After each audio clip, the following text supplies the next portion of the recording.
Good day, grade 12s. Welcome to a lesson on the economic geography of South Africa.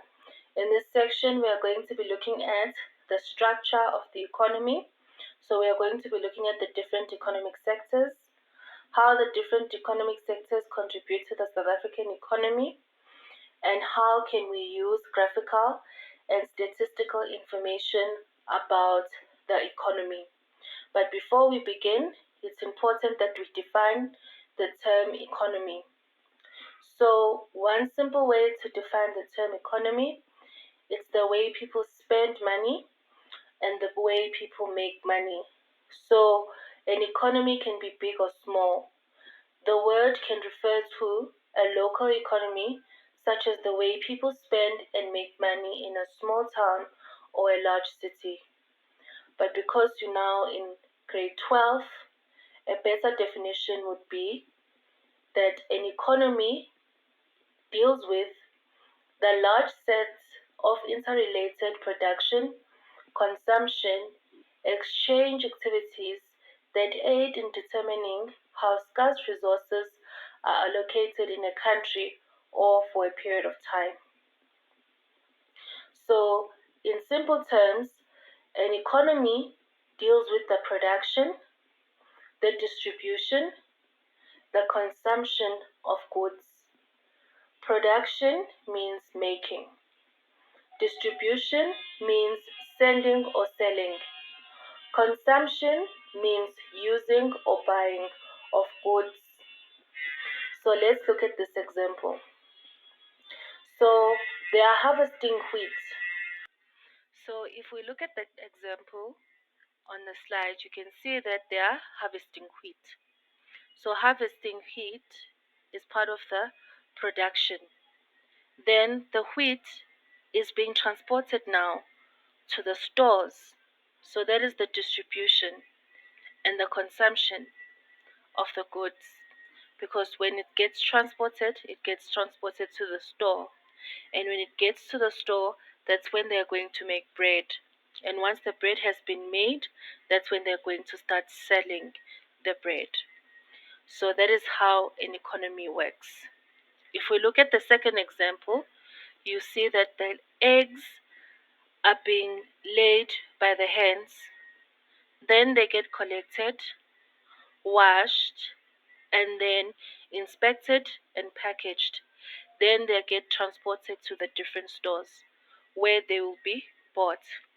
So an economy deals with the production, the distribution, and the consumption of goods. So always think about these two examples: the harvesting of wheat and the egg laying. When you're harvesting wheat, the wheat gets processed and then it gets sent to the store. And when it gets to the store, bread is made, the bread is sold to consumers. The same thing with eggs, they get laid, they get collected, inspected, and packaged, and then they get transported to different stores where they will be bought. So, what is now economic geography? So, economic geography is the study of how different countries make and spend their money. So, when you are looking at economic geography, we will see how economic systems bring together both physical and human factors. We will see how the earth's resources are used and how trade between countries for these resources is not always fair.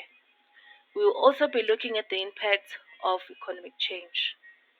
So, the economy has four sectors. It has the primary sector, the secondary sector, the tertiary sector, and the quaternary sector. So now the primary sector, which is the first sector, deals with the extracting or harvesting products from the earth or the sea. This includes farming, forestry, and fishing and mining. So all of those are considered to be natural resources because they come from the earth and the sea. The second sector is the secondary sector. As you can see on your slide, they are building a house in one picture. In another picture, they are manufacturing a car. So the secondary sector deals with the manufacturing of finished goods from products produced in the primary sector. Now, if you look at that wood that they are using to build the house, where's the wood coming from? It's coming from forestry, and forestry is in the primary sector. Okay, so all manufacturing, processing, and construction lie within the within the secondary sector. Activities associated with the secondary sector include mental work, engineering, food processing, and chemical industries. So whenever you see manufacturing or you see processing, immediately know that that is the secondary sector. Then we come to the third sector, which is known as the tertiary sector. So the tertiary sector is also known as the service sector. The tertiary sector of the economy deals with what? Services, offering services. Okay, so the tertiary sector of the economy is the service industry sector, providing services to the general population and businesses. Activities associated with this sector include retail and wholesalers, transportation, distribution, entertainment, restaurants, tourism, insurance, banking, and healthcare and law. Because all of these businesses are producing a service. When you go to the hair salon to get your hair cut, that is what you are getting a service. Okay, so a saloon would be considered to be under the tertiary sector. So remember what a service is. We said services are non-physical products that can be touched or stored, like a haircut that cannot be touched or stored, like a haircut or a train journey. So examples of services are things like transportation, advertising, retail, and teaching. So those are examples of businesses that you'll find under, or services that you'll find under the tertiary sector. Then we come to the last sector, which is the quaternary sector. So the quaternary sector activities provide information and expertise with an emphasis on information and computer technology. It includes data processing, the use of geographical information systems, consulting, and research. It is a very small sector and is often included in the tertiary sector. So, in the quaternary sector, that's where you'll find your fund managers, your consultants, your software developers, your accountants, your bankers. All of them are under the quaternary sector because they are providing you with information based or knowledge orientated products and services. So now that we have went through all of the sectors, we want to understand how are these sectors linked. So let's take for an example. A farmer produces wool from sheep. A farmer produces wool from sheep. In which sector will that fall under? That will fall under the primary sector because that's a primary activity. The factory makes the wool into a jersey.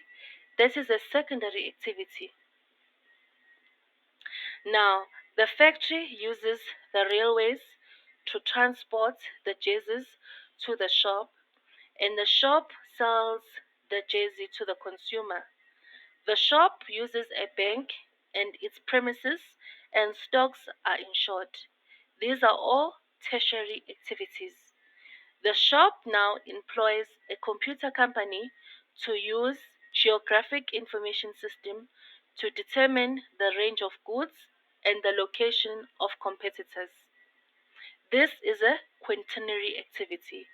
So now you see the link between the four sectors. When the farmer was producing wool, that is a primary activity. When the factory now makes takes the wool and makes a jersey, that is a secondary activity. Because in the secondary activity, we deal with manufacturing, we deal with processing. Now we are taking the wool and we are making it into a jersey. And after that, now the factory will use railways to transport the jersey to the shop, and the shop sells the jersey to the consumer.